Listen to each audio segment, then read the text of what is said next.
जय बाबा स्वामी। आज की ग्रंथ पठन की शुरुआत हम गुरु आवाहन से करेंगे। ओम गुरुर्ब्रह्मा गुरुर्विष्णु गुरुर्देवो महेश्वराय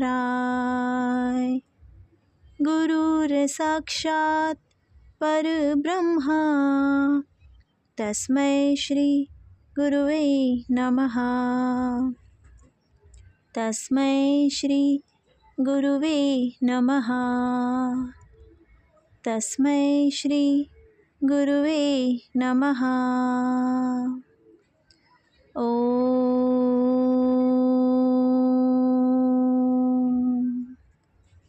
श्री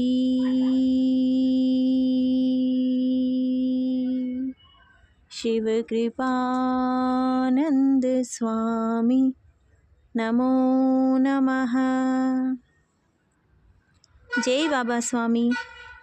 कल हमने देखा कि सुख के विषय पर चर्चा चल रही थी। शारीरिक सुख सुविधाएं सुख नहीं है।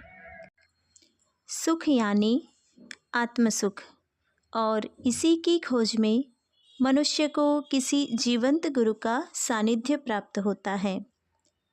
गुरुदेव को रास्ते में आदिवासी जातियों की बस्तियां नजर आ रही थी। वे अधिकतर अदरक की खेती करते थे। श्री हरि महाराज बोल रहे थे कि जंगल में अवैध लकड़ी की कटाई का कार्य लगातार चल ही रहा है। पिछले 25-30 सालों से मैं ये देख रहा हूँ। फिर गुरुदेव ने बताया कि ये संयोग था कि श्री हरि महाराज और मैं श्री परशुराम के वंश के थे। वह कोंकणस्थ ब्राह्मण थे। अब गुरुदेव परशुराम कुंड के पास पहुँच गए थे। वह रात्रि को विश्राम कर श्री हरि महाराज वापस हिमालय लौट गए और गुरुदेव भी अपने घर लौट आए। वापस आकर गुरुदेव ने अपना यात्रा वृतांत गुरु माँ को विस्तार से सुनाया। गुरु माँ अपनी तनख्वाह में से 500 रुपये गुरु कार्य के लिए अलग ही रखती थी, जबकि उनकी तनख्वाह सिर्फ 1400 रुपये ही थी। गुरु माँ ने उनके लिए कार्य शक्ति का कार्य किया। वे कह रही थी कि तुम जो तुम्हारी आत्मा तुम्हें करने के लिए कह रही है वही करो, वही सत्य है। अब आगे का पठन करते हैं। पत्नी कहती थी, तुम नौकरी नहीं करते हो। यह विषय सब रिश्तेदारों का हो गया है, इसीलिए सब इसी विषय पर बोलते हैं। तुम तो समाज में कम ही समय रहते हो। मैं तो सदैव समाज में रहती हूँ। मुझे तो तुमसे अधिक यह सहना पड़ता है, तो मुझे कितना सहना पड़ता होगा, सोचो ना। पर मैंने लोगों से कह दिया है कि यह विषय छोड़कर ही मुझसे बात करो। इस विषय पर मुझसे बात मत करो, और तुम्हें जो सोचना है वह तुम सोचो। वह तुम्हारा क्षेत्र है, तुम सोच सकते हो। मेरे तुम्हारे पिताजी से भी बड़े मधुर संबंध है, पर उन्होंने तुम्हारा विषय निकाला तो एक दिन मैंने उन्हें कह दिया कि उनके बारे में बोलने की आपकी हैसियत नहीं है। आप उनके बारे में न बोलें। तब से वे मुझसे तुम्हारे बारे में नहीं बोलते हैं। तुम इन बातों पर ध्यान मत दो। कल्पना करो कि तुम एक अच्छे आम के वृक्ष पर आम तोड़ने के लिए चढ़ रहे हो, और तुम्हारी यह इच्छा है कि ये अच्छे आम तोड़कर मैं सबको बांटूं। तो भी समाज तुम्हारी इच्छा को नहीं जानेगा। तुम आम तोड़ने पेड़ पर चढ़े तो तुम्हारे पैर खींचेंगे, वास्तव में समाज का क्या जा रहा है? समाज डर के मारे पैर खींच रहा है कि ऊपर चढ़ोगे, गिरोगे और मरोगे। ऐसे नकारात्मक विचारों के कारण आज समाज तुम्हारे पैर खींच रहा है। पर तुम्हारे तो विचार सही है ना कि तुम फल तोड़कर सबको बांटोगे। तो तुम अपना सकारात्मक भाव रखकर चढ़ो ना। जब तुम आध्यात्मिक स्थिति रूपी आम के पेड़ पर चढ़ोगे और वह मोक्ष रूपी फल प्राप्त कर समाज को बांटोगे, तब यही समाज वह मोक्ष रूपी फल खाकर तुम्हारी जय जयकार करेगा। अभी समाज आज की परिस्थिति के तहत कह रहा है, अभी समाज की ओर मत ध्यान दो। और रही बात पिताजी की भी, तो वे भी सारे समय लोगों के ताने सुनते रहते हैं। वे तुम्हें नहीं सुनाएंगे तो किसे सुनाएंगे? उधर ध्यान मत दो। वास्तव में तुम्हारे नौकरी न करने से जो तकलीफ़ होनी चाहिए वह तो मुझे होती है, पर वह तकलीफ़ इतनी अधिक नहीं है जितनी बड़ी है तुम्हारी आध्यात्मिक यात्रा, जितना बड़ा है तुम्हारा आध्यात्मिक उद्देश्य। उस उद्देश्य के सामने यह तकलीफ़ क्षणिक है। इसलिए मैं कभी आपसे इन बातों की चर्चा करती हूँ क्या? नहीं। वास्तव में दूसरे घर और अपने घर में कोई विशेष अंतर नहीं है। दोनों घरों की आमदनी समान है। बस अंतर यह है कि दूसरे घर में पति कमाता है, अपने घर में पत्नी कमाती है, पर आमदनी तो समान है। कुछ अलग हो तो लोग उसकी आलोचना करते हैं। समाज से अलग कुछ भी किया तो समाज उसका विरोध करेगा ही। लेकिन सदैव याद रखो, जितने भी महापुरुष आज संत के रूप में जाने जाते हैं, वे अपने जीवन में समाज से अलग ही चले थे। उन संतों ने अलग किया, इसीलिए उस समय उन्होंने गालियाँ खाई, पर उस अलग के कारण ही आज वे अपना अस्तित्व समाज से अलग बनाकर रख सके हैं। आज वह गाली देने वाला समाज तो चला गया, पर रह गए वे संत जो आज भी पूजे जाते हैं, आज भी आदर्श हैं। तुम भी भविष्य में संत होने वाले हो, इसीलिए आज समाज से अलग राह पर चल रहे हो, और अलग चल रहे हो इसीलिए लोगों की आलोचना का शिकार हो रहे हो। पर कल यह समाज तुम्हारे आसपास नहीं रहेगा। तुम्हारे आसपास तुम्हारे स्तर का समाज निर्मित होगा। वह समाज तुम्हें जानेगा, तुम्हें पहचानेगा, वह तुम्हारा गुणगान गाएगा।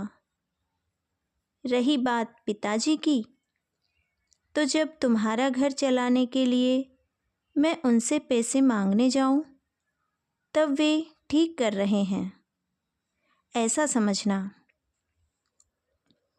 परमात्मा चाहता है कि तुम अपने आध्यात्मिक मार्ग पर चलो, इसीलिए मेरे माध्यम से अपने परिवार को आर्थिक सुरक्षा दे रहे हैं। उसके संकेत को समझते क्यों नहीं? मुझे उस समय पत्नी उस वट वृक्ष के समान लगती थी जो एक घनी छाया के साथ मेरे पीछे खड़ा था, और सारा का सारा समाज एक रेगिस्तान की तरह लगता था, जहाँ पर धूप ही धूप थी। सारे मरुस्थल में मेरी पत्नी ही मेरी आत्मा का एकमात्र सहारा थी, और वह सहारा ही इतना शक्तिशाली था कि समाज मेरे बारे में क्या सोचता है उसकी परवाह नहीं थी। मैं सामान्यतः लोगों के बीच नहीं जाता था, किसी भी व्यक्ति को ज़्यादा पास नहीं आने देता था, क्योंकि थोड़ी सी पहचान हो जाए तो पहला प्रश्न कोई आदमी मुझसे करता था वह यह होता था कि कहाँ नौकरी करते हो, और इस प्रश्न का जवाब मेरे पास नहीं था। इसलिए प्राय मैं मनुष्य से दूर ही रहता था। सदैव लगता था कि यह प्रश्न कोई मुझे न पूछे, और जिस मार्ग पर मैं था उस मार्ग में किसी भी व्यक्ति को कोई रुचि नहीं थी। लोगों की दृष्टि में ये सब काम न करने के बहाने थे। मैं आलसी हूँ, काम करना ही नहीं चाहता, ऐसा विरोधाभास का वातावरण मैं समाज में अनुभव करता था। मेरी पत्नी, बच्चे व्यवस्थित रहते थे। मैं अपना पायजामा कुर्ते में सादा ही रहता था। मैं इस परिवार का हूँ ऐसा भी नहीं लगता था, जैसे किसी शहरी परिवार में एक आधा कोई गांव वाला रिश्तेदार आता है, रहता है, जाता है, ऐसा ही लगता होगा। मुझे ज़्यादा कोई जानता भी नहीं था। कहते हैं ना कि परिस्थितियाँ मनुष्य को परिपक्व बना देती है। एक दिन मैं मेरे बड़े लड़के को लेकर ट्रेन से कहीं जा रहा था, तो बड़ा लड़का बोला, बाबा तुम्हारी जेब में पैसे हो तो मुझे भूख लगी है। मेरी आँखों में उस दिन आंसू आ गए कि 4 आने के पोहे भी मैं इसे खिला नहीं सकता, ऐसी स्थिति नहीं है। पर मेरे पास 4 आने भी होंगे कि नहीं, यह इसे विश्वास नहीं है। यानी मेरी स्थिति को मेरा बच्चा भी जानता था। दूसरा, माँ बाप का भी बोलना ठीक ही था। मैं माँ और बाप का इकलौता लड़का था। बड़ा था, पढ़ा लिखा था और अच्छी पोस्ट पद पर नौकरी कर चुका था। अनुभवी था, स्वस्थ था, हट्टा कट्टा था।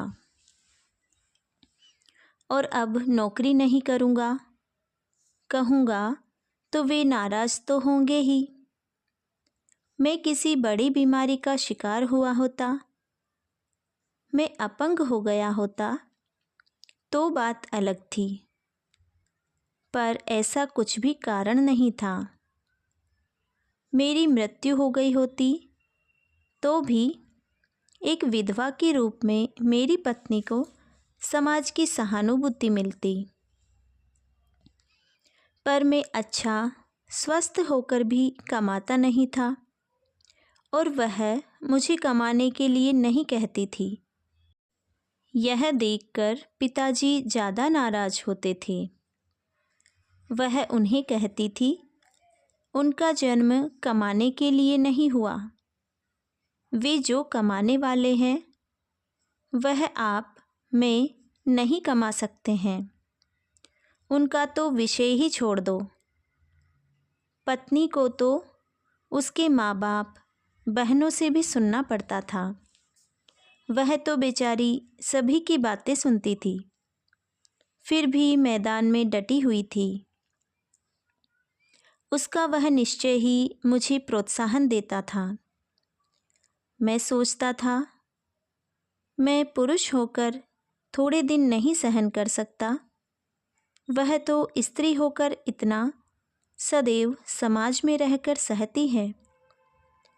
मैं अपनी पत्नी से पहले से ही बहुत प्रेम करता था और अब जब वह मेरे गुरु कार्य में मदद करने लग गई तो फिर उस प्रेम के साथ मेरे मन में उसके प्रति आदर भी निर्मित हो गया।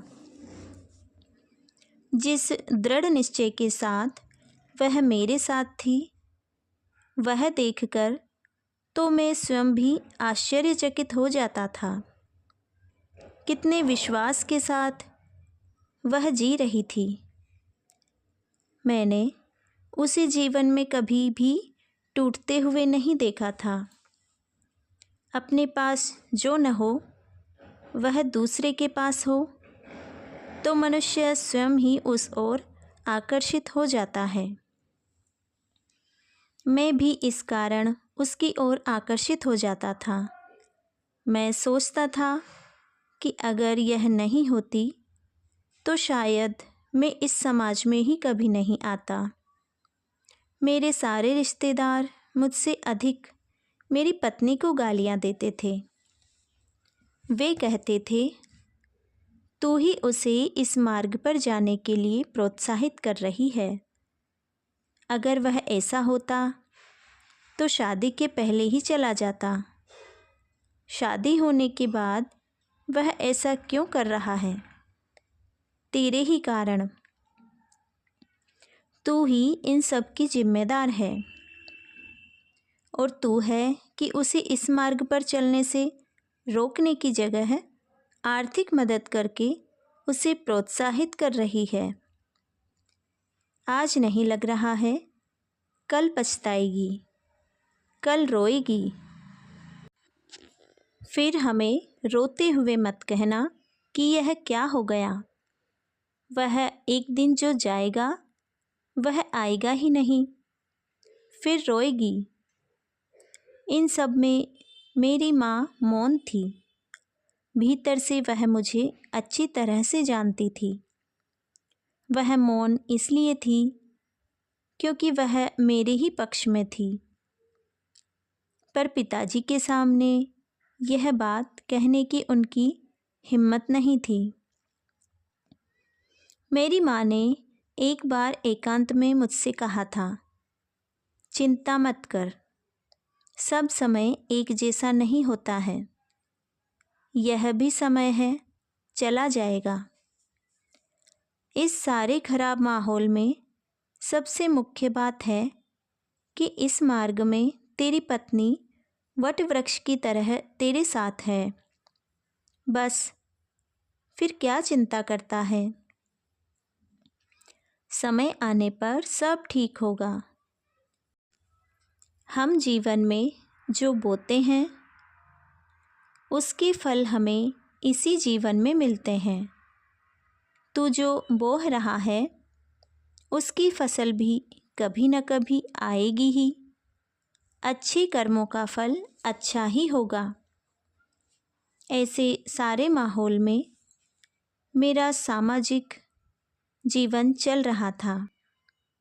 कभी स्कूल की छुट्टियों में हम बच्चों सहित बाहर जाते थे ताकि इस माहौल से मुक्त रह सकें। ऐसे ही एक बार उदयपुर गए थे। वहाँ पर एक दिन भर के लिए दिलवाड़ा टेम्पल मंदिर गए थे।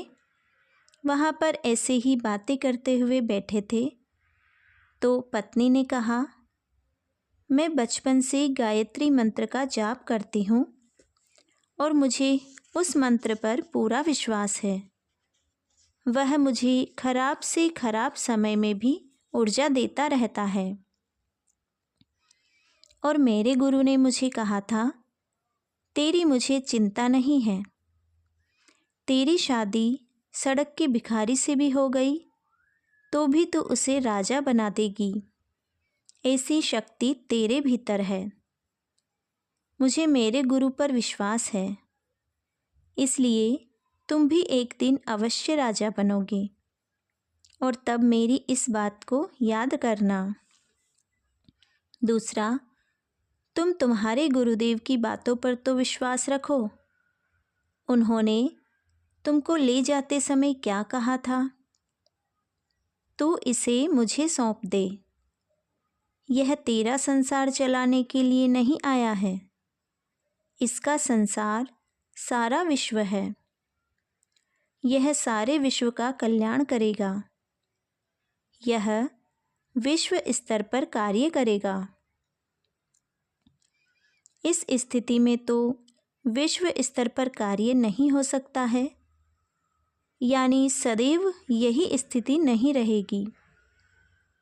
और मैंने भी तुम्हें उन्हें पूर्ण सौंपकर कहा था, जा तो रहे हो, पर गुरुदेव से पूरा ज्ञान ग्रहण करके आना या आना ही मत।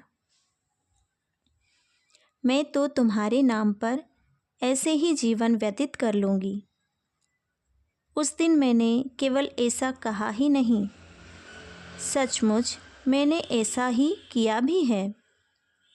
मैंने आपको पूर्णतः आपके गुरुदेव को सौंपा है और मेरा पूर्ण विश्वास है दुनिया इधर की उधर हो जाए, पर उनका शब्द इधर का उधर नहीं हो सकता। उन्होंने जो कहा है वह होगा ही। पत्नी ऐसे विश्वास के साथ बोल रही थी कि थोड़े समय तो मुझे पत्नी दिखनी ही बंद हो गई और मेरे गुरुदेव ही दिखने लग गए। फिर कभी पत्नी दिखती थी, पत्नी में से गुरुदेव की आभा नजर आ रही थी। मैं अपने आप को एक कदम सिकुड़ता हुआ महसूस कर रहा था। मैं गुरुदेव के साथ रहकर जितना नहीं जुड़ सका, पत्नी एक बात पर विश्वास करके जुड़ गई थी। पत्नी अचानक मुझे बड़ी बड़ी लगने लग गई और मैं अपने आप को छोटा और छोटा होता लग रहा था। और जैसे सारे गुरु एक दूसरे के साथ जुड़े हुए प्रतीत होते थे, वैसे पत्नी भी उन्हीं के साथ उन्हीं के समकक्ष प्रतीत हो रही थी। वो ना तो केवल मैं था जो इन सब को आश्चर्य से देख रहा था। मैं अपने आप को उस सेनापति जैसा पा रहा था जिसका युद्ध में जाने का इतना मन नहीं होता है, पर पीछे के सैनिकों के उत्साह को देखकर उसे आगे होना ही पड़ता है। मेरी पत्नी में जबरदस्त उत्साह देख रहा था। कहते हैं ना कि स्त्री क्षण भर की प्रेयसी व अनंत काल की माता होती है। मुझे भी उस दिन ऐसा ही लगा। एक माँ जैसे अपने बच्चे को संभालती है, सही रास्ते पर रखती है, सुरक्षा प्रदान करती है, वे सब कार्य एक माँ की तरह पत्नी कर रही थी। मैं बस सब देख रहा था। हम उदयपुर में एक धर्मशाला में रुके हुए थे। वहाँ पर काफ़ी बंदर थे। एक सामान्य सी धर्मशाला थी, पर हमें आपस में बात करने के लिए काफ़ी समय आराम से मिल रहा था। एक दिन पत्नी ने विषय निकाला, प्रत्येक मनुष्य इस धरती पर अपने जीवन का कोई एक निश्चित उद्देश्य लेकर जन्म लेता है और वह उस ओर धीरे धीरे आगे बढ़ता है। ठीक उसी प्रकार तुम्हारे भी जीवन का कोई निश्चित उद्देश्य होगा और उस ओर तुम भी आगे बढ़ रहे होंगे। मैंने कहा, हाँ, मेरे जीवन का उद्देश्य है, मुझे आज के परमात्मा के स्वरूप से मिलना है। मैंने पा भी लिया, ऐसा लगता है, पर सत्य है या आभास है पता नहीं। परमात्मा अपने ही भीतर है, पर कभी कभी अलग अलग संवेदनाएं होती हैं। जैसे अभी कल हम दिलवाड़ा टेम्पल गए थे तो लगा जैन धर्म के साथ मेरा किसी पूर्व जीवन में संबंध रहा होगा और भविष्य में भी कहीं आने वाला है। क्या और कैसे यह मालूम नहीं। दूसरा, सब गुरु एक ही बात कहते हैं, तेरा हंडा बहुत बड़ा है, तेरे से लाखों आत्माएं समाधान को प्राप्त होंगी। पर इतने बड़े स्तर पर कार्य होगा कैसे?